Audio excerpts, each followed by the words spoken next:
Hello. Thanks for being with us. This is a special podcast for Our Texas Magazine. Today we have Michael Foster Sanders, a student at TCC, Tarrant County College, and I think we're going to learn a few things about how it is to come to college after you've spent some time in the military, making that transition. Mike, thanks for being with us. Thank you for having me. The transition was easy because I'm an extraordinary Negro. So, but no, it was. I had my ups and downs, but for the most part, it was easy. Well, give a little background.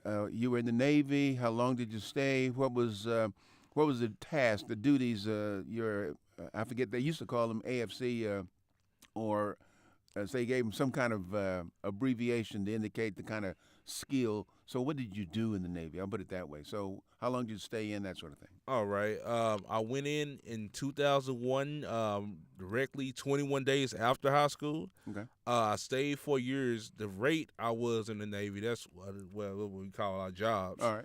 I was a SH, a ship serviceman. Okay. And that basically we ran the ship stores, laundry, vending machines, and we store kept also. Okay.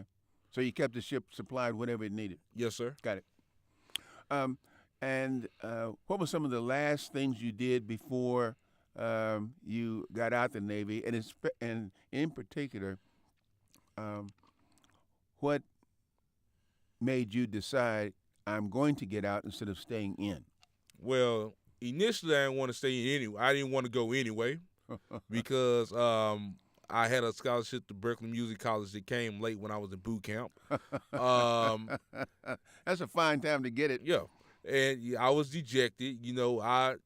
I was so dejected. I contemplated getting kicked out, Mhm. but I got held back 2 weeks in my training because like I didn't care. Okay. At that point, I'm like I might as well make the best out of a bad situation because I don't want a dishonorable discharge Right. on my record. Smart move. But you know you can't get a dishonorable discharge in boot camp because you're not officially in in the Navy. So, Yeah. but yeah, I played those cards and from Chicago. Actually caught pneumonia in boot camp also. Wow. Um, and from Chicago, I went to Mississippi. Meridian, Mississippi is like one of the armpits of Earth. I actually spent $50 going to the movies one time. Wow. How did that happen? $20 to get to the movies, $10 to get into the movies with a snack and whatever, and $20 on the way back. Yeah, so $50. Wow. You mean because of the distance between the town and the camp? Yes, sir. I see. Wow. That was a. I hope you loved the movie. Yeah, 13 ghosts. It was all right.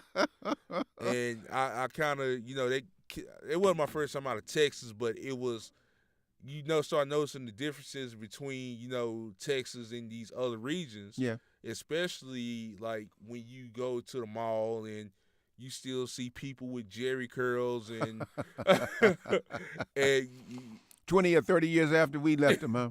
yes, sir. And this is 2001, so I'm like, yeah, it's like I'm in a time warp, And not a pleasant one, huh? yeah.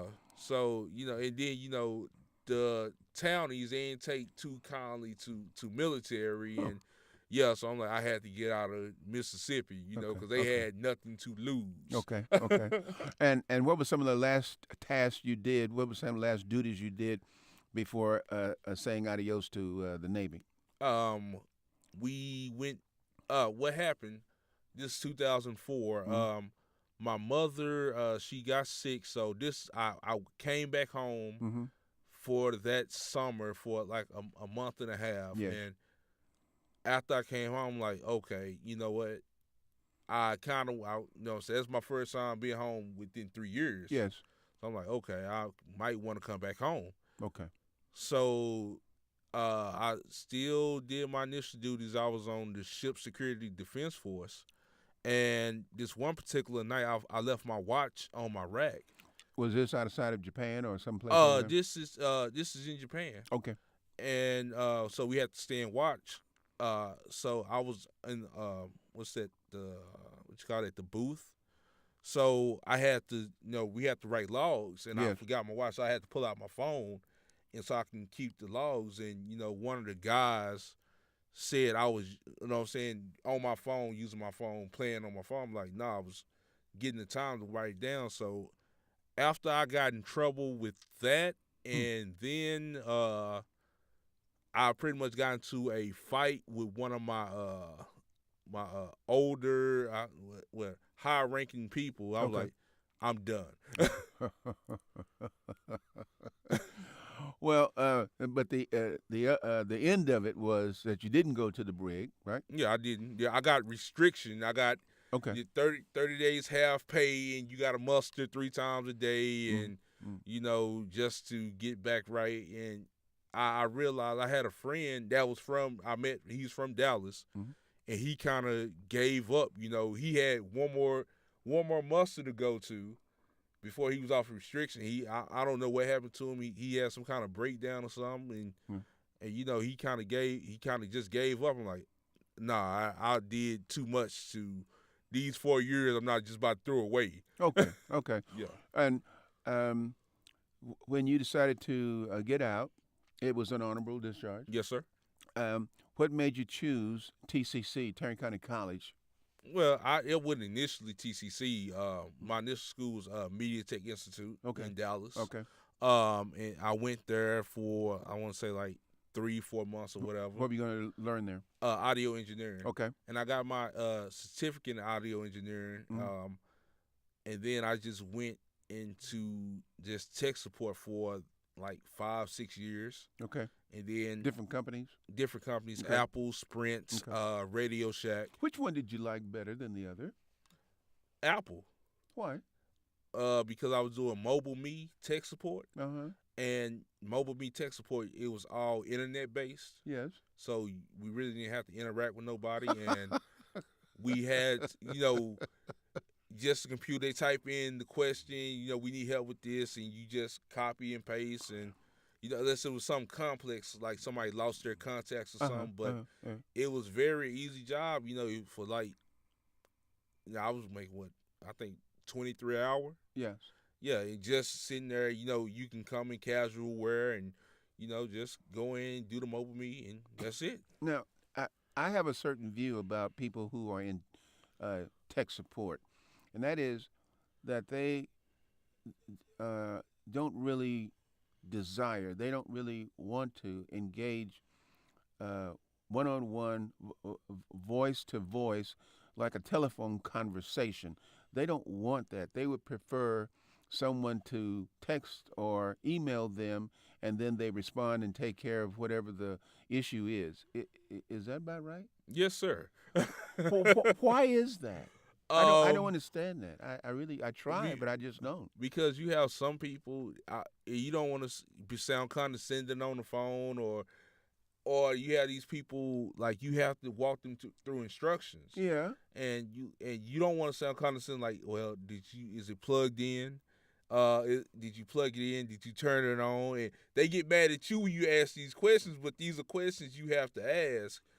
You have to follow a checklist. Yeah, I understand a checklist. I understand you have to ask certain questions, but there are lots of questions you can ask without sounding condescending. But to the other person in on the phone that's angry, whatever you say, you can say it with the nicest voice. What do you mean that I turn it on? I'm not stupid, sir. I didn't call you stupid. I'm just following the checklist to make sure we can troubleshoot your problem. No, you're not. You're trying to say I'm stupid. And then you be like, then that makes you get an attitude. You be like, you know what? Okay, I'm gonna put you on hold. And then you go and talk, and it's wrong for doing it. Leave your customer on hold. But that was like at Sprint, we stayed doing that. I want to call about my bill. This bill. Sir, one moment. Let me put you on hold and let me see what I can do. I'll leave you on hold for 10 minutes. And come. Sir, is everything okay? You did say this and that. Well, then you get back, put them right back on hold. I see. Well, it seems to me that there's a certain kind of person who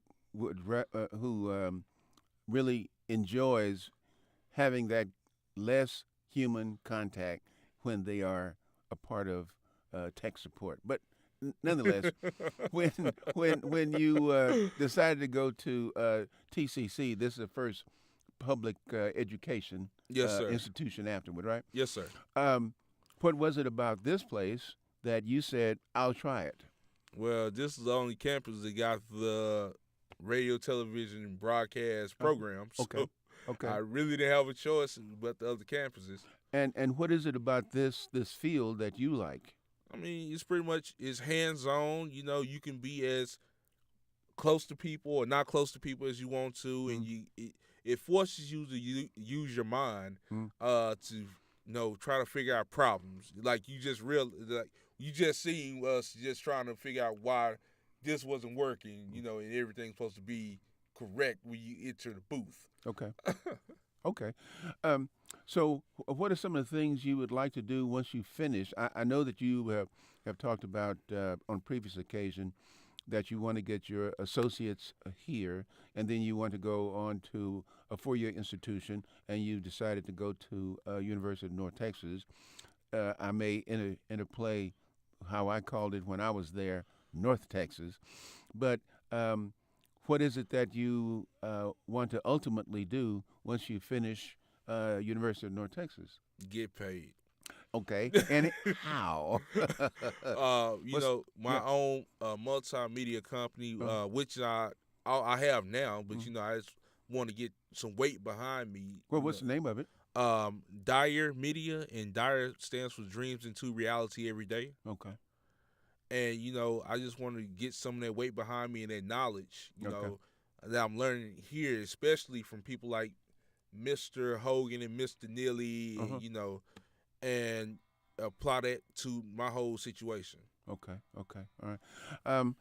Just three other things.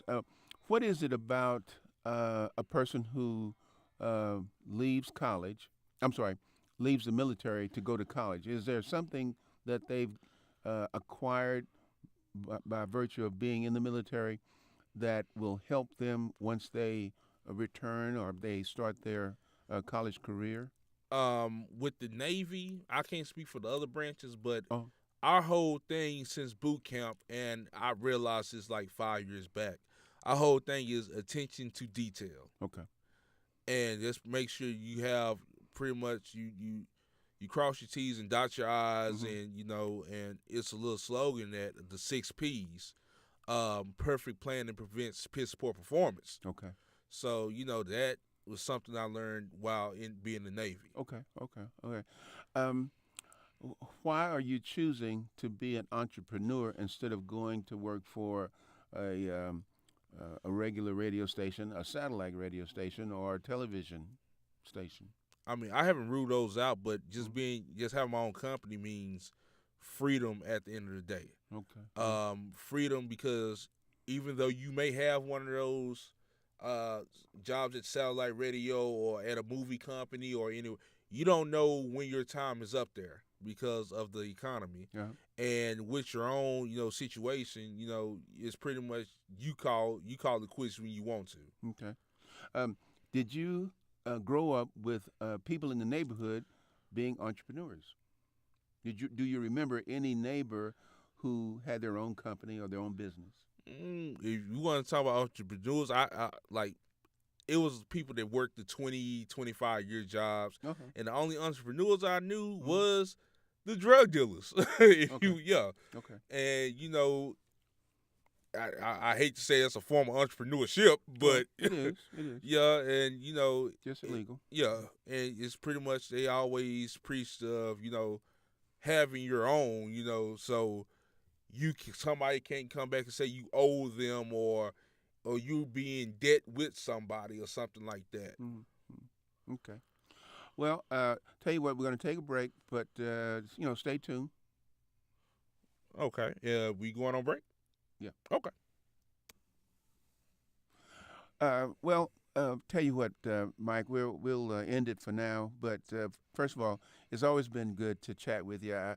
I appreciated you as a student in class because when I would ask questions or you would hear comments from other students, you would consider what was being asked or said, and then you would try to speak to it. Oftentimes, students don't do that. So I've always appreciated that about you when you were in my class. So again, thanks for coming by and letting us know more about, some of the things that people can look forward to, either being in the military and ending their career and going to college, or some of the things that people can consider regarding entrepreneurship and a different skill.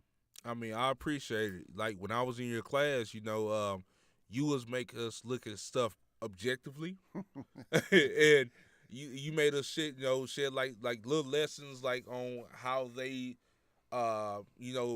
portray us minorities in movies, Oh, yeah. or Well, the demographics yeah. and stuff like that, or Yeah. who they cater to. Yeah. And I appreciate that because you can take that and you could build on it. And pretty much, how can I say, you learn the game per se. Absolutely.